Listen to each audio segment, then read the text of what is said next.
बिस्मिल्लाहिर्रहमानिर्रहीम, अस्सलाम वालेकुम। आज ईरान ने सबसे बड़ा बदला ले लिया है अमेरिका से, और ये शायद वो बदला है जिसमें आप कह सकते हैं कि अमेरिका का हिसाब किताब चुकता किया है। जो उन्होंने आयतुल्लाह अली खामनेई को मारा, जो स्कूल पर बमबारी हुई और इनके कमांडरों को मारा। इस वक्त सूरत हाल ये है कि अमेरिका का अरबों रुपए का ऑयल फ्यूल टैंकर ईरान के हिमायत याफ्ता ग्रोह ने इराक में उड़ा दिया है, और उन्होंने कहा है कि हमने तैयारा जो मार गिराया है उसमें सारे का सारा अमला भी मारा गया है, और ये अब तक की सबसे तबाहकुन सूरत हाल है। इतनी ज्यादा तबाहकुन सूरत हाल है कि आप उसका तसव्वुर नहीं कर सकते। ये इतना खतरनाक था कि जितने इसराइल के तैयारे अटैक करने के लिए आते थे अमेरिका की मदद से, इससे असल में फ्यूल टैंक पूरा फिल करवाया जाता था, और यही आगे जाकर ईरान में अटैक करता था।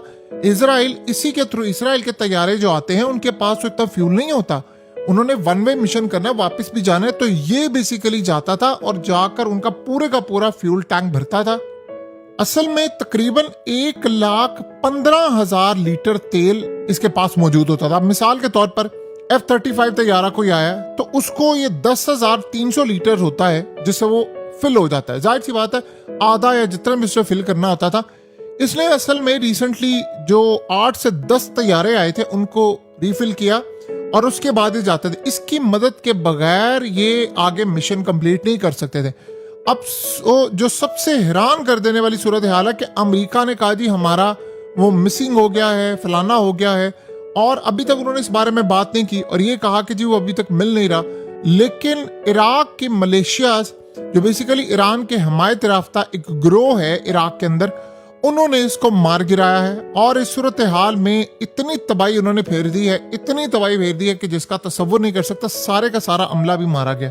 इसमें असल में 4 लोग होते हैं, और मेनली जो इनके क्रू होते हैं वो पायलट होता है, को पायलट होता है, नेविगेटर होता है और बूम ऑपरेटर होता है, जिसने असल में जो रीफ्यूलिंग होता है आम उसको कंट्रोल करना होता है।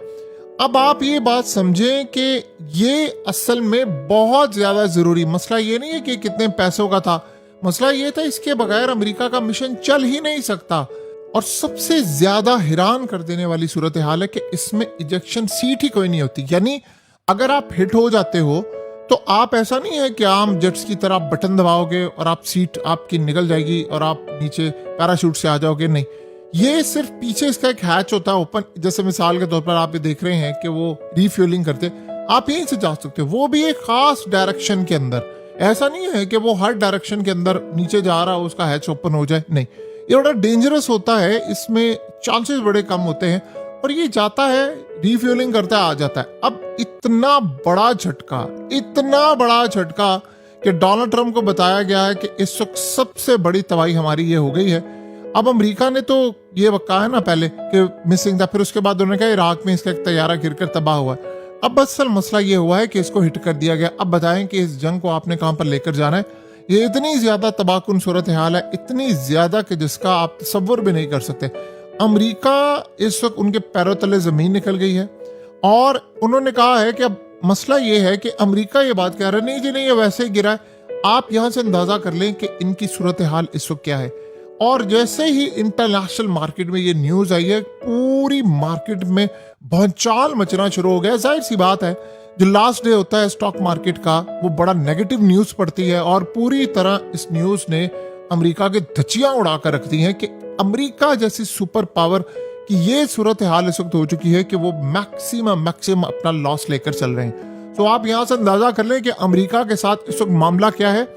और देखिए सबसे बड़ी सूरत हाल ये है कि ये झटका इतना बड़ा है इजराइल के लिए कि आप ये सोचें कि इस तरह के जितने फ्यूल टैंकर्स हैं, आप इनको जब उड़ाना शुरू कर देंगे तो ये मिशन आप कंप्लीट नहीं कर सकते। ये जो इजराइल दंदनाता फिरता है, असल में ये कहाँ से उड़ते हैं? ये कतर एयरबेस से उड़ते हैं, ये इराक से उड़ते हैं, ये दीगर जगहों से उड़ते हैं, ये मुख्तलिफ बेसिस से गल्फ कंट्रीज में उड़ते हैं और जाकर रिफ्यूलिंग करते हैं, और रिफ्यूलिंग करने के बाद ये असल में जाकर मिशन पूरा करते हैं। अब लेट से इजराइल के जेट्स आए हैं F-35, तो उन्होंने रिफ्यूलिंग कहाँ से करवानी? वो तो इतनी आगे तक मिशन, अगर ये गल्फ कंट्रीज में अमेरिका के अड्डे ना हो, या इराक में ना हो, या दीगर जगहों पर ना हो, या दुनिया में एरियाज में ना हो, इजराइल का एक भी जहाज एक भी जहाज कोई मिशन कंप्लीट नहीं कर सकता।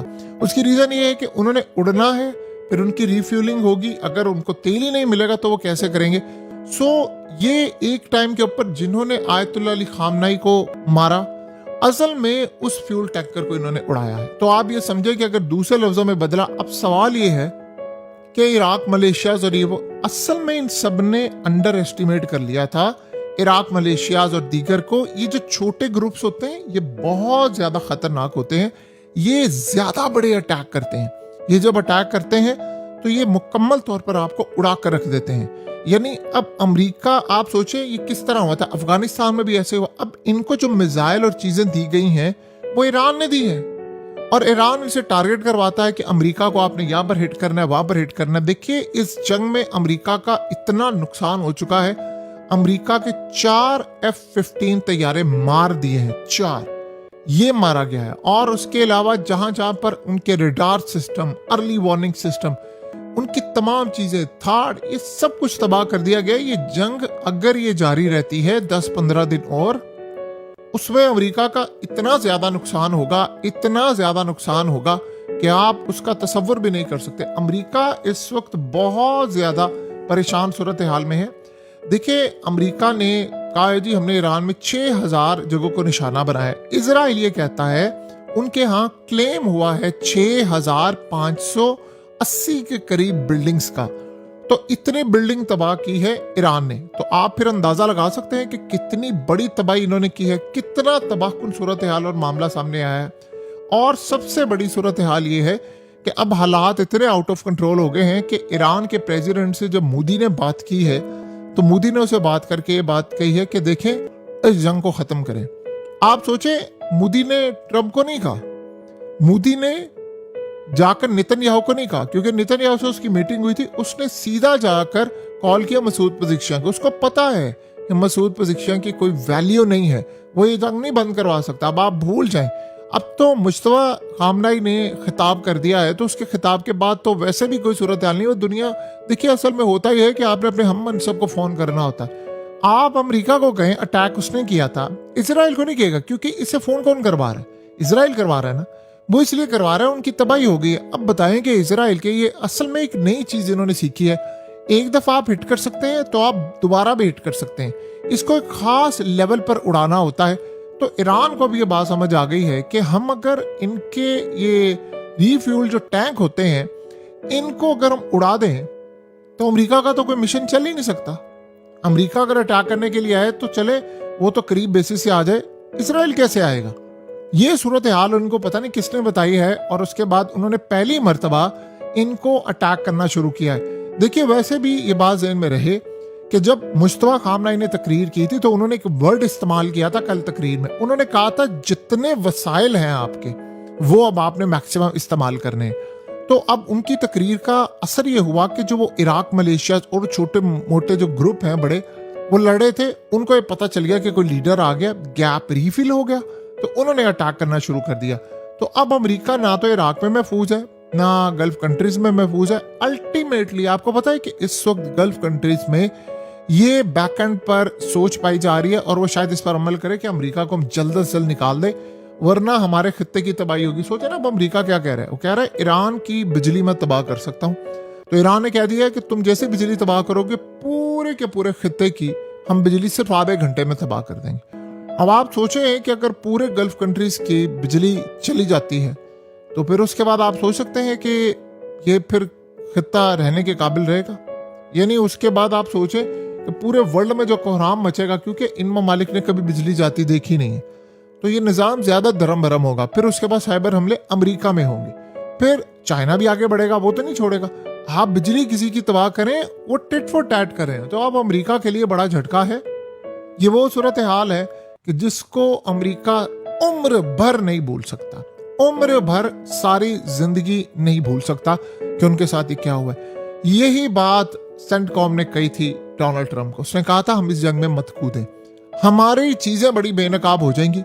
अब सोचे अगर ये जंग ना होती तो पता चलता अमेरिका इतना कमजोर है, उसकी नेवी कमजोर है, और क्या आपको पता चलता कि जो रीफ्यूल जो टैंक होते हैं, ये फ्यूलर जो जितने भी हैं, ये उनको तबाह किया जा सकता है, सवाल ही पैदा नहीं होता। बहरहाल अमेरिका के हाथ से गेम निकल गई है जितनी भी थी।